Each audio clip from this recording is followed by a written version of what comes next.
A mother's nightmare unfolded in an interrogation room. She knew her son was a liar, but not the killer who took Junia Berry's life.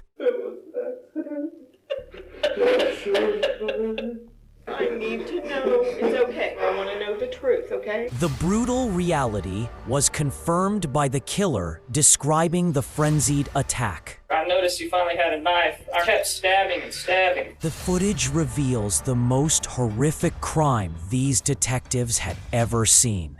This was the most horrific thing I've seen. It's something that I'll never forget. I've heard so many things like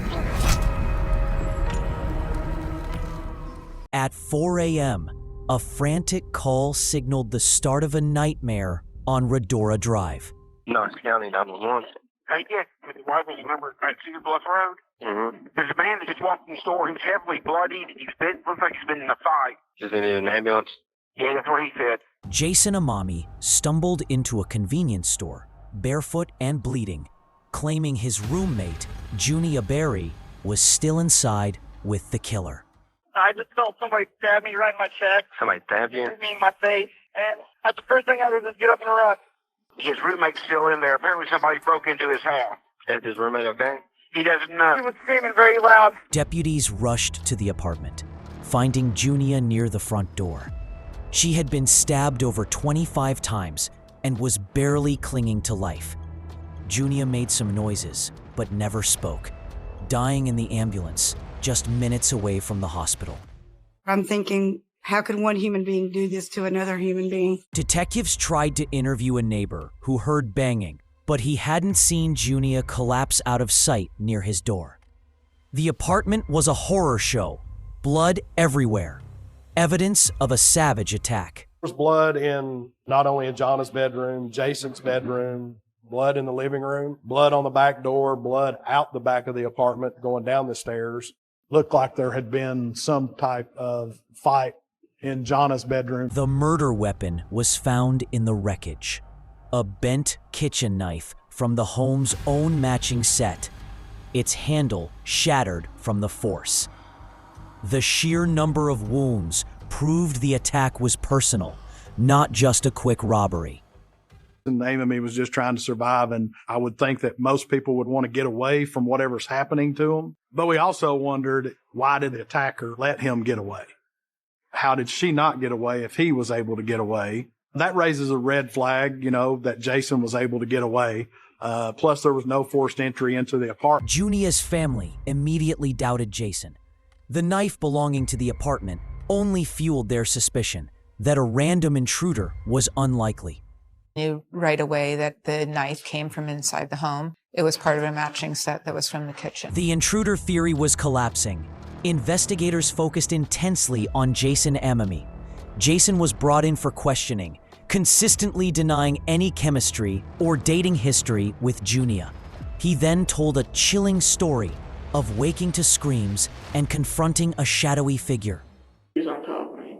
I just remember fighting with him. He punched me in my face. I kept telling him, I was like, what do you want? He just kept telling me, shut up, shut up. And then I felt a sharp pain right here, and that's when I knew he had a knife. Jason provided a detailed composite sketch. Detectives, however, were suspicious of a deep cut on his finger that seemed inconsistent with a simple defensive injury.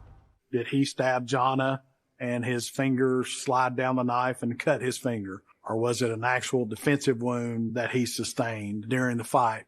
That was a problem for me in terms of who could have done this. A failed polygraph and mounting circumstantial evidence made Jason the primary suspect. He vehemently denied any wrongdoing. I'm still looking down, and I remember doing this and having him face me and grab me like this. And then he pushed me back this way, and I fell on the bed like this. And that's at the point to where I noticed he finally had a knife. I remember trying to defend myself like this with my hands, and that's where I got the cuts on my... The case took a detour when a tip led police to Michael Purr, whose shoes matched a print at the crime scene. Michael confessed, but lab testing revealed his shoes' wear patterns didn't match the evidence. A dead end. Got a tip a few streets over from the apartment complex that an individual had been involved in some crimes, some thefts, and that led us to an individual named Michael Percival. The unknown profile was determined to be male. For 3 years, the case was cold. Junia's mother passed the John Barry Act, allowing DNA collection from violent crime arrestees. Joan Barry is calling us and every other TV station, blanketing the community, keeping the word out about her daughter, doing all she can, plus working full time. Then in 2007, a driver noticed the composite sketch on a billboard and called the sheriff's office. Taylor Olson lived only 15 minutes away, striking a resemblance to the sketch. I would leave Atlanta and I would drive to Knoxville on my days off work. And I would go around apartment complexes, parking lots, anywhere I could, and put flyers out about Jonna's murder and that it hadn't been solved. Months later, the DNA arrived. Taylor Olson was a perfect match. Detectives revealed the match to a stunned suspect. After I sent your sample off to the TBI lab, they got us a report back. It's a match for your DNA being in Jonna Barry's apartment. Is this a joke? No. Like, I really don't know anything about it. Trust me, it's not a joke.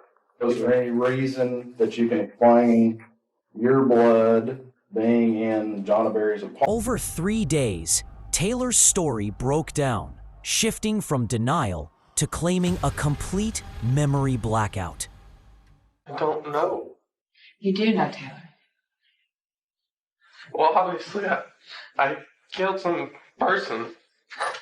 How come? I don't know. Were they awake? I don't know. I don't have a clue. I don't remember. I don't know. Confronted with crime scene photos, Taylor cracked, admitting the robbery turned into a bloodbath when he was interrupted. Taylor, I've been sitting out here in the hallway listening to this you're talking about, and I'm just about sick of it. You know what happened to this girl? Look at this. You were there. You know what happened to her? We know you were there. The evidence shows you were there. Why did you do this to this girl? Huh? Oh my God. Why'd you do that? Before being charged, Taylor faced his mother, leading to the devastating conversation that began this investigation. Then what happened? I freaked out. And I don't know. And I can't believe this happened. You got the knife away from that person and just went kind of crazy? Yeah. I guess they were sleeping with it. I just freaked out. And I ran. Taylor Olson faced the press, claiming the brutal multi-stab attack was nothing more than a mistake. What happened, Tay? The truth. Taylor, I love you. It was an accident. Are you sure, Taylor? Taylor, I need to know. It's okay. I want to know the truth, okay? I can tell you. Okay. Just before his trial could bring justice to Junia's family, Taylor committed suicide in his jail cell. Did you mean to kill her? Why did you do it? Was it an accident? But you stabbed her 26 times.